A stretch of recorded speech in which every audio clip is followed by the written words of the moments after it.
This. Good morning, Garcia. Good morning. Tickets for this fundraiser range from a few $1,000s per person to $50,000 per couple. Vance was last here back in June, raised about $12 million for the Trump campaign before he was VP pick. With this news, I imagine he'll bring in a lot more than that tonight. Probably, and as you referenced, California is the great ATM, both in Southern California in the entertainment industry and in Northern California in the tech industry. And of course, in the tech industry now, you have people on both sides of the aisle, as it were, giving money to Republicans and giving money to Democrats. And this happens every cycle. Vance is connected to some of the biggest and richest names in tech. PayPal co-founder Peter Thiel, Tesla ex-CEO Elon Musk. For years, about 5 years of his time was spent as a venture capitalist here in the Silicon Valley. How do you think he will square that more recent time with another larger part of his life? He's talked extensively about his very modest upbringing in Appalachia. There seem to be two J.D. Vances out there. It's an interesting narrative, isn't it?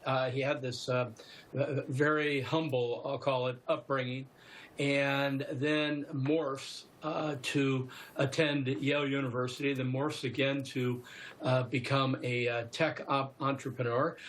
Maybe the way to put your arms around it is to say he's the American dream. On the other hand, to your point, it looks like he has moved around a little bit.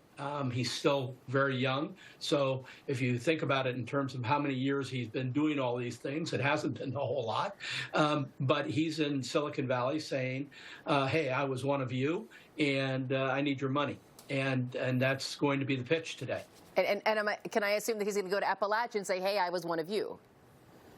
Well, I think what he wants to say to Americans generally is, hey, I understand what it's like to not have means and to still rise up and become now a vice presidential candidate. Brian, can I ask, for years, really only until recently here, the country's tech capital, Silicon Valley, was seen as a liberal bastion. Is that changing, or have Republicans always been there and only kind of came to the forefront with the election of former President Trump?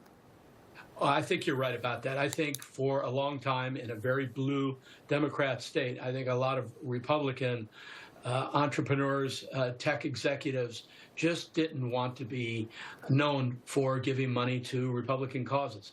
And but you're seeing people like Elon Musk and others now doing that, and in a big way. And that probably emboldens others to also give.